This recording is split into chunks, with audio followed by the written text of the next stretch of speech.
Good morning everyone. Today we will study how to solve the problems on fuzzy linear programming. So we can see an example. The question is fuzzy linear programming. Solve the following fuzzy linear programming problem. And the question is max z is equals to 0.5x1 plus 0.2x2. This is our objective function and the subject to constants are x1 plus x2 is less than equal to b1 and 2x1 plus x2 is less than equal to b2, where x1 and x2 are always positive non-zero and b1x and b2x are individually defined, the ones used in the equations. So b1x is 1 for x is less than equal to 300 and it is 400 minus x upon 100 for x between 300 to 400 and 0 for x greater than equal to 400. Similarly b2x is defined and it is 1 for x less than 400 and it is 500 minus x upon 100 for x between 400 to 500 and it's 0 for x greater than equal to 500. Now we will see the solution part. We have to find the lower and upper bound of the objective function. The classical LPP problem of the fuzzy linear programming is max zt is equals to 0.5x1 plus 0.2x2. x1 plus x2 is less than equal to 300 and 2x1 plus x2 is less than equal to 400. So we have taken for b1 we have taken the limit was from 300 to 400, so we took 300 and 400. b1 के लिए हमारा value x का value 300 और 400 के बीच में लाई कर रहा था, इसीलिए उसको हम लोग 300 और 400 लिए. तो x1 plus x2 less than 300 and 2x1 plus x2 is less than 400. Now we will introduce the slack and slack variables s1 and s2 because we have two equations. So we get x1 plus x2 plus s1. एक slack variable इसमें add कर देंगे s1, तो ये equal to 300 हो जाएगा. उसी तरीके से इसमें दूसरा slack variable 2x1 plus x2 plus s2 is equals to 400 हो जाएगा. क्योंकि ये कम है इसीलिए इसमें हम लोग स्लैक वेरिएबल ऐड करते हैं. उसी तरीके से हम लोग देखेंगे बाद में कि सरप्लस वेरिएबल भी ऐड करते हैं, बट यहाँ पे हम लोगों को स्लैक वेरिएबल ही ऐड करना है. तो अब हमारा मैक्स जेड क्या था 0.5x1 plus 0.2x2 प्लस दो स्लैक वेरिएबल्स आया s1 plus s2 और इस दोनों का कोफिशिएंट हम लोग 0 लेके z में लिख देंगे, तो 0s1 plus 0s2. पे अपना सिंप्लेक्स टेबल बनाएंगे. सिंप्लेक्स टेबल में सबसे पहले तो हम लोग लिखेंगे basic variables, coefficient of basis xb, x1, x2, s1, s2 और इनके ऊपर हमने लिखा है cj. cj आपका मैक्स जेड में जो भी कोफिशिएंट है x1, x2, s1 और s2 का, वो कोफिशिएंट हम लोग cj में लिख लेंगे. तो क्या क्या कोफिशिएंट है 0.5, 0.2, 0 और 0, तो ये cj हो गया हमारा.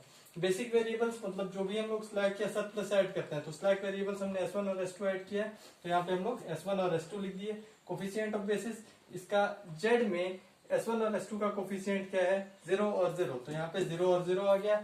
xb जो हमारा इक्वेशन में RHS में है 300 और 400 वो आ गया. नाउ x1, x2, s1 और s2 इनका वैल्यू हम यहाँ से इक्वेशन से लेते हैं जो भी कोफिशिएंट होता है. तो ये हमारा कोफिशिएंट क्या है 1, 1, s1 का भी 1 और s2 नहीं है यानी कि s2 का 0, तो क्या हो जाएगा 1, 1, 1 s1 के लिए और s2 नहीं है इसके लिए 0. Similarly for the second equation the value will come as x1 का कोफिशिएंट 2, x2 का 1, s1 इसमें नहीं है, ये s2 है, s1 इसमें नहीं है, तो s1 का कोफिशिएंट 0 और s2 का 1, तो ये आ गया हमारा 2, 1, s1 के लिए 0 और s2 के लिए 1. अब हम लोग zj निकालेंगे. zj में थोड़ा कंफ्यूजन था, तो इसको हम लोग देखते हैं. zj कैसे निकालेंगे हम लोग cb into x1, cb into x1 का समेशन लेंगे, cb इंटू xi का समेशन, यानी कि 0 को 1 से इंटू करेंगे प्लस 0 को 2 से इंटू करेंगे, तो 0 इंटू 1 0 प्लस 0 इंटू 2 0 और जोड़ के वो हमारा 0 आ गया. सिमिलरली फिर से cb को x2 से इंटू करेंगे तो 0 इंटू 1 प्लस 0 इंटू 1, तो फिर से ये हमारा 0 आ गया. फिर cb को s1 से इंटू करेंगे तो ये 0 इंटू 1 प्लस 0 इंटू 0, ये भी 0 आ गया. और फिर से cb को s2 से इंटू करेंगे तो 0 इंटू 0 प्लस 0 इंटू 1 और ये भी हमारा 0 आ गया. तो ये हमारा zj का वैल्यू हो गया. अब हम लोग zj माइनस cj निकालेंगे, यानी कि zj ये जो वैल्यू हमारा आया और cj जो हम लोग पहले से कोफिशिएंट से लेके चले थे, तो zj माइनस cj क्या आएगा 0 माइनस 0.5, ये हो जाएगा माइनस 0.5. फिर zj minus cj, zj minus cj 0 minus 0.2 will give minus 0.2, 0 minus 0 will give us 0 and then 0 minus 0 will again give us 0। तो आप देख रहे हैं कि जेड जे में से हम लोग सी जे को माइनस कर रहे हैं और ये सारा हमारा वैल्यू आ रहा है। अब इसमें हम लोग देखेंगे कि हमारा सबसे ज्यादा मोस्ट निगेटिव वैल्यू कौन सा है। तो अगर हमारा सारा वैल्यू पॉजिटिव है तब तो हमारा ऑप्टिमम सॉल्यूशन मिल गया, लेकिन अगर हमारा इसमें से कोई भी निगेटिव है तो उसमें हम लोग देखेंगे कि सबसे ज्यादा नेगेटिव कौन सा है। तो हम लोग देख रहे हैं कि 0.5 जो है वो -0.5 ये सबसे ज्यादा नेगेटिव है। ठीक है, तो ठीक है, अब ये वाला जो कॉलम है x1 का कॉलम, इसका हम लोग मिनिमम रेशियो निकालेंगे, xb से डिवाइड कर देंगे x1 को और ये हमारा मिनिमम रेशियो देगा। तो हम लोग सबसे पहले ये मिनिमम मोस्ट निगेटिव वैल्यू देके और वही हमारा हो गया पाइवेट कॉलम, और पाइवेट कॉलम को हम लोग xp से डिवाइड करेंगे। तो 300 divided by 1 will give us 300, 400 divided by 2 will give अस 200। तो मिनिमम रेशियो में आप देख रहे हैं कि ये 200 जो है ये हमारा मिनिमम वैल्यू है। तो अब चूंकि 200 मिनिमम वैल्यू है तो ये हमारा पाइवेट रो हो गया और ये हमारा पाइवेट कॉलम हो गया। इन दोनों का इंटरसेक्शन यानी कि इसका और इसका इंटरसेक्शन बना ये 2 हमारा पाइवेट एलिमेंट हो गया। अब क्या होगा कि चूंकि यहाँ पे मिनिमम रेशियो 200 है तो यहाँ से ये S2 जो है ना ये बेसिस को छोड़ देगा और जिसका सबसे मिनिमम वैल्यू था जेड जे माइनस सी जे का वो बेसिस में आ जाएगा। यानी कि अब आप देख रहे हैं कि S2 यहाँ से हट गया और यहाँ पे जो हमारा जेड जे माइनस सी जे का सबसे मिनिमम वैल्यू था यानी कि x1 का, तो x1 यहाँ पे आ गया, S2 बेसिस से निकल गया क्योंकि इसका मिनिमम रेशियो था और इसकी जगह पे क्या आया, x1 आया। अब हमारा दूसरा काम है कि जो भी हमारा पाइवट एलिमेंट है इसको हमको 1 कर देना है और बाकी के सारी एलिमेंट को इस कॉलम में उनको हमको 0 कर देना है। तो ये हमारा 1 कैसे होगा, तो हम देख रहे हैं कि ये हमारा जो सेकंड रो, ये फर्स्ट रो है R1, ये हमारा सेकंड रो है। अगर हम इस रो को 2 से डिवाइड कर दें तो ये 2/2 1 हो जाएगा। तो इसके हर एक एलिमेंट को 2 से डिवाइड करना होगा। ओके, तो 400/2, तो ये हम लोग लिखे ये R2 में क्या कर रहे हैं, R2/2।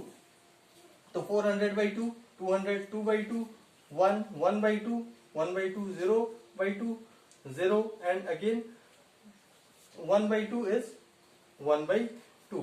तो ये हमारा वैल्यू आ गया। अब हमको पाइवेट एलिमेंट को 1 करना था और बाकी के सारे एलिमेंट्स को 0 करना था। तो फिर से हम लोग एलिमेंट्री ट्रांसफॉर्मेशन लगाएंगे और ये हम लोग देख रहे हैं कि यहाँ पे हमारा 1 आ गया है R2 में और हमको R1 में 0 लाना है। R1 में हमारा 1 है, तो अगर हम R1 में R1 माइनस R2 कर देते हैं तो ये 1 - 1 0 दे देगा। तो वही हमारा सेकेंड ऑपरेशन है, R1 में R1 माइनस R2। तो इसको हम लोग करते हैं 1, R1 में क्या है 1 और R2 जो हमारा नया वाला R2 आया वो ये वाला आया था, तो 1 - 1 विल गिव अस 0। फिर R1 माइनस R2, 1 - 1/2 कितना आ जाएगा 1/2। तो R1 में मेरा वैल्यू आ गया 1/2।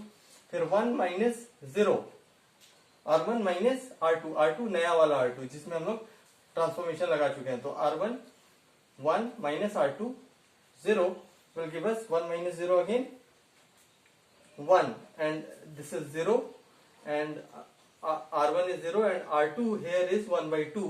तो 0 - 1/2 will give us -1/2।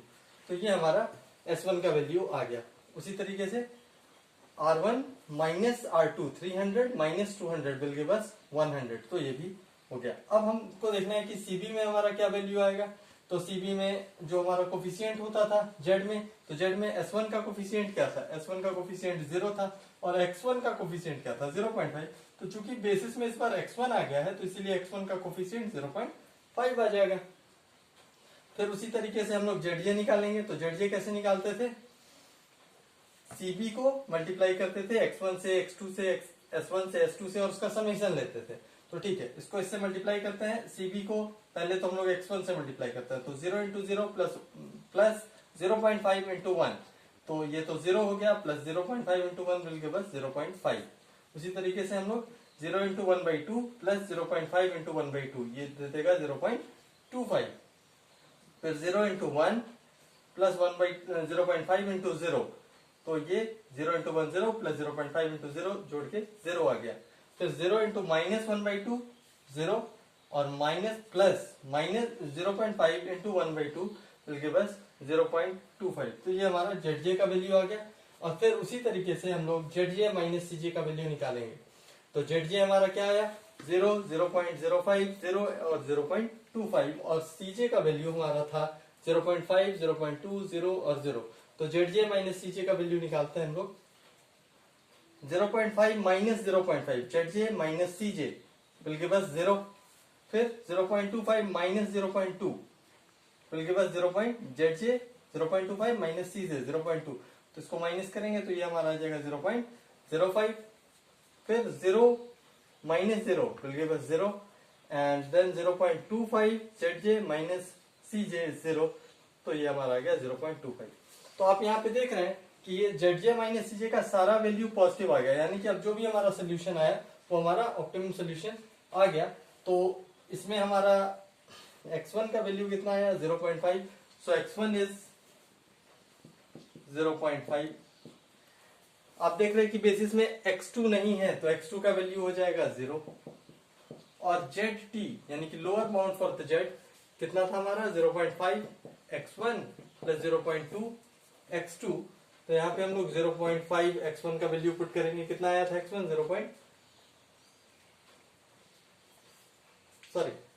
x1 का वैल्यू आपका आ गया 200।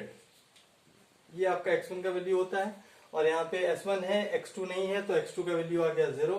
और फिर हम लोग zt होता था 0.5 x1 प्लस 0.2 x2। तो 0.5 x1 का वैल्यू था हमारा 200 प्लस 0.2 x2 का वैल्यू हमारा 0 था। तो इसको सिंप्लीफाई करके आपका आ जाएगा 100। सो zt इज इक्वल टू 100। इसी तरीके से हम लोग अपर बाउंड भी कैलकुलेट करेंगे।